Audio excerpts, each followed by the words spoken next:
कैसे एसएसबी में जाने के लिए बहुत सारी एंट्री होती हैं, जिसमें से सीडीएस एक है जिसकी हम लोग पागलों की तरह मेहनत कर रहे हैं, एफकेट एंट्री है, एसीसी एंट्री होती है जिसमें जो लोग पहले से सर्विंग कर रहे हैं like air force X group Y group में जो जाते हैं वो लोग भी भर सकते हैं। तो आर्मी वाले जो भी होते हैं वो लोग भर लेते हैं। तो ये भैया जो मेरे साथ में है इनका है एनसीसी स्पेशल एंट्री। तो एनसीसी स्पेशल एंट्री के लिए एनसीसी 11-12 में होना जरूरी है या फिर ग्रेजुएशन में? ग्रेजुएशन में। उसके लिए सी सर्टिफिकेट मैंडेटरी है, ए अल्फ़ा और बीटा ग्रेड के साथ। और अगर कोई नीचे रह जाता है एनसीसी में सर्टिफिकेट में, तो मतलब उसमें वो है ना, जब आप अप्लाई करते तो उसमें पहले से लिखा होता है कि आपकी ग्रेडिंग कौन सी है सी सर्टिफिकेट में, तो उसमें ए और बी के ही ऑप्शन होते हैं। अच्छा, तो वो है, तो मतलब बी मतलब अगर तुम्हारे पास बी सर्टिफिकेट है तभी तुम सी के लिए एलिजिबल हो। तो ए हो ना हो तो उसका कोई ज़्यादा फ़र्क नहीं पड़ता, क्योंकि जब आप ग्रेजुएशन लेवल पे ज्वाइन करते हो तो सेकेंड ईयर पे आपको बी मिल जाता है और थर्ड ईयर पे आप क्या एलिजिबल हो जाते हो सी सर्टिफिकेट के लिए। तो कम से कम सी सर्टिफिकेट होना चाहिए कि सी ही होना चाहिए? सी ही होना चाहिए, मतलब वही है ना कि बी होगा तभी सी होगा। अच्छा, तो बी मतलब ए हो तो उसका कोई वो इतना नहीं है कि इतना ज़्यादा जरूरी नहीं है, यानी कि बी सर्टिफिकेट हमें ग्रेजुएशन पार्ट 2 में मिलता है और सी थर्ड ईयर में मिलता है। मतलब बी बेसिकली मिलता है हमें एनसीसी के सेकंड ईयर में। सेकंड ईयर तो अगर आपने ग्रेजुएशन के लास्ट ईयर में भी एनसीसी ज्वाइन किया है बट आपका एनसीसी का फर्स्ट ईयर रहता है तब, ठीक है, तो आपको मतलब जब आपका एनसीसी का सेकंड ईयर होगा तब आप बी के लिए एलिजिबल हो। और फिर जब आप एनसीसी का थर्ड ईयर जब होगा तो आपके पास जब बी सर्टिफिकेट आपके पास होगा तो उसके साथ कुछ कैंप्स का वो है कि आपके पास 1 नेशनल कैंप और 2 एटीसी या सीएटीसी कंपल्सन है सी सर्टिफिकेट के लिए। अच्छा, और बी सर्टिफिकेट के लिए एक एटीसी कैंप। तो फिर लगभग परसेंट की भी रिक्वायरमेंट होती है ग्रेजुएशन में? परसेंटेज वो 60%, वो तो वेबसाइट्स पे है क्राइटेरिया पूरा। तो वही है, मतलब 60% मिनिमम। हाँ, 60% प्लस अल्फा बीटा ग्रेड। और बाकी वही है कि तुम पेपर से बजाते हो बट वही है कि फेस से इंटरव्यू तो करना ही पड़ेगा। देखो डायरेक्ट एसएसबी एंट्री के लिए एंट्री है एनसीसी की, लेकिन इन्होंने 2 बार ऑलरेडी दिया हुआ है तो इन्हें पता है कि एनसीसी से जो डायरेक्ट एंट्री होती है उसमें कम बच्चे सिलेक्ट होते हैं बजाय सीडीएस और एफकेट के। सही बात है? हाँ वो है, क्योंकि सीन है कि उसमें डायरेक्ट एंट्री जितनी भी हैं, बाकी टेक्निकल टीएस ले लो +2 के बाद या जो भी एंट्रीज होती हैं ये, तो उनमें रिपोर्टिंग बहुत ज़्यादा होती है, 250-300 बच्चे होते हैं। तो एनसीसी में लगभग कितना सिलेक्शन? तो उनमें वो होता है कि उनको मतलब बच्चे सिलेक्ट नहीं करते, तो उनको वो करने होते हैं कि उन्हें निकालने होते हैं जितने ज़्यादा वो निकाल सकते हैं। तो उसमें वो इसलिए वो उसका रेशो वो होता है कम हो जाता है। अच्छा, तो लगभग कितने बच्चे सिलेक्ट कर लेते हैं 250 में से? स्किन इन कितने हो जाते हैं? यार वो बोर्ड टू बोर्ड डिपेंड करता है और असेसर टू असेसर और बैच कौन सा पड़ा है। अच्छा, तो वो वेरी करता है। मतलब हाँ वही है कि उसकी ज़्यादा से ज़्यादा मैक्सिमम टू मैक्सिमम 31, वो भी अगर कुछ ज़्यादा ही सही बैच गया तो 250 में से स्किन इन हो रहे हैं 31। बाकी एफ कैट और दूसरी एंट्रीज में तो फिर भी 61 या मतलब 40+ की वो स्क्रीन इन कर देते हैं। वो तो डबल है। अब वो डायरेक्ट एंट्री बुला रहे हैं तो जाहिर सी बात है आप वो बहुत ज़्यादा कर्री क्रीम ले रहे होंगे और उसमें से 31 में से फाइनल सिलेक्शन 3 या 4 का।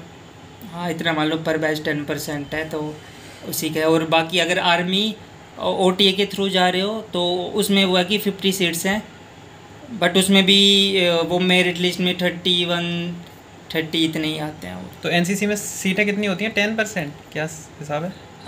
मैंने जहाँ तक पढ़ा है, मतलब श्योर नहीं हूँ लेकिन जहाँ तक मैंने पढ़ा है पर जो भी एक बैच आता है मतलब जो एयरफोर्स अकेडमी में आएगा तो उसमें जैसे अगर फ्लाइंग ब्रांच का है तो उसकी 10% सीट्स। अच्छा, तो फ्लाइंग ब्रांच में जितनी भी सीट होती है एफकेट सीडीएस या फिर जो भी मिला के उनकी 10% जो वो एनसीसी वालों के लिए रिजर्व होती हैं, ये कहना है? सही बात है, ये कहना चाह रहे हो?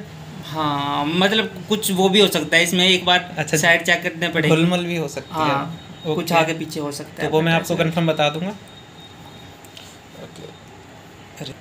तो देखो आप लोग हार्ड वर्क की जगह स्मार्ट वर्क भी कर सकते हैं। अगर आपने ग्रेजुएशन में एनसीसी नहीं लिया है तो ज़रूर लें, काफ़ी ज़्यादा फ़ायदेमंद रहता है। मेरे को इतना नॉलेज नहीं था एनसीसी से ये, और कुल मिला के मेरे को बीएससी सेकेंड ईयर में पता चला कि एयरफोर्स की भी जॉब होती है, तो इसलिए मेरे को नहीं पता था। लेकिन अगर आप एनडीए वाले स्टूडेंट हैं तो आपको ज़रूर ही करनी चाहिए। और इसमें कंपल्सन है कि जो एयरविंग की एनसीसी है, मतलब आप एयरफोर्स की स्पेशल एंट्री तभी भर सकते हो जब आपके पास एनसीसी सी सर्टिफिकेट एयरविंग से है।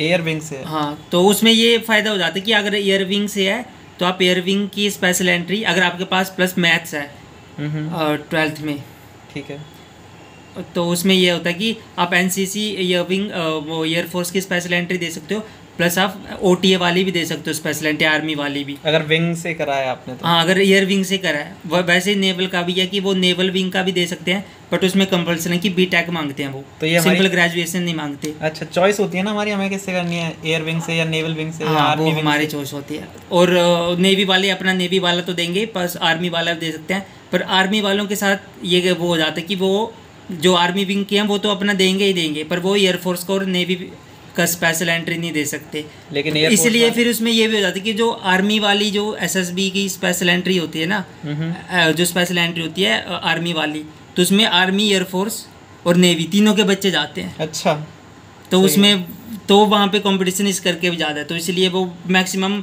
ऐसा देखा गया कि बैचेस वो आउट भी हो जाते हैं, जिसमें एक बार मेरा भी था।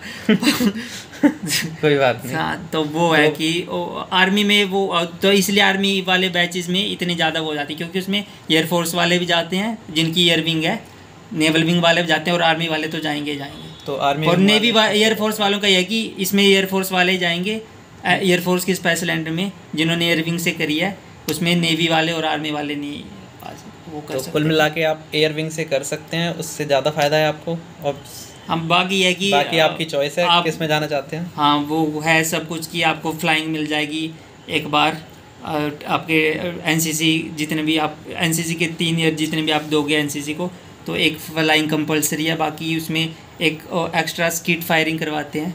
अच्छा, जो तो गाइस कुल मिला के आप एनसीसी लीजिए और ज़्यादा से ज़्यादा फ़ायदा उठाइए एसएसपी देने का। और तभी आपने देखा होगा लोग बाग जो है 18-18, 20-20 एसएसपी दे देते हैं, उनके लिए सारी ऑप्शंस खुले रहते हैं। वो एनसीसी वाले भी देते हैं, एफकेट, सीडीएस से भी 8 एसएसपी आप दे सकते हैं, एफकेट से भी आई थिंक। हाँ, बट ये कि जब आप उसका देने जाते हो ना एनसीसी का एसएसबी आर्मी वाला, तो वो वहाँ पे एक पहले से फॉर्म आता है, तो हमें वो फिल करके देना पड़ता है कि अगर हम सीडीएस के थ्रू ओटीए एंट्री देते हैं नॉन टेक्निकल, तो हम उसके एसएसबी में अपीयर नहीं होंगे।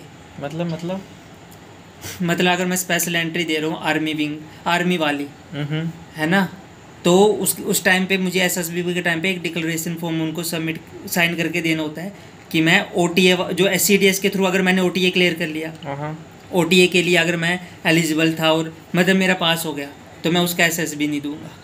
अच्छा, ये मतलब अगर आप आर्मी विंग से करते हो तो? हाँ, अगर मैं आर्मी वाला एसएसबी देता हूँ तो। अच्छा, आर्मी अगर स्पेशल एंट्री देता हूँ मैं आर्मी वाली, तो समझ गया ना। एनसीसी स्पेशल एंट्री दोगे आर्मी वाली, तो आप ओटीए के एसएसबी देने नहीं जाओगे सीडीएस से, सीडीएस वाला। तो बस सिंपल सी बात है ना, जब आप डायरेक्ट एसएसबी दे रहे हो तो फिर सीडीएस से पास करके क्यों देना भाई? हाँ, फिर वो सेम है, क्योंकि वो बैच में आगे फिर हाँ। जाके एक ही मर्ज होगा तो ठीक है। और कुछ टिप्स?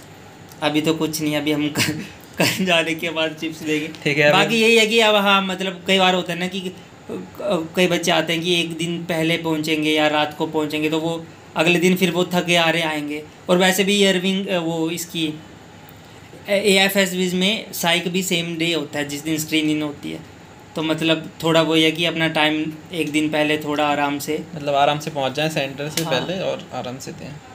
तो कल हमारा एसएसबी है तो स्किन इन का क्या चांस लग रहा है? अभी तो भाई वो कुछ नहीं कह सकते अभी तो। सही बात है, एसएसबी का मतलब कोई आइडिया नहीं है। बहुत अच्छे बंदे भी बाहर होते हैं, जैसे हम लोग का पता नहीं है। चलो कल बात करते हैं मुलट, देखते हैं कैसे आते हैं। ठीक है, तो आपको कुछ क्वेश्चंस पूछने हो एनसीसी से रिलेटेड तो आप पूछ सकते हैं नीचे कमेंट सेक्शन में। बल्कि अगर आप एनडीए कर रहे हैं या फिर ग्रेजुएशन के फर्स्ट ईयर में जा रहे हैं तो फिर आप एनसीसी ज़रूर लें, 100% ले लें, है ना। हाँ, वो कहीं ना कहीं आपको काम ही करेगा। हाँ, आपका नुकसान तो नहीं होना उसमें, तो फिर आप ज़रूर लें। Okay, bye. Over and out.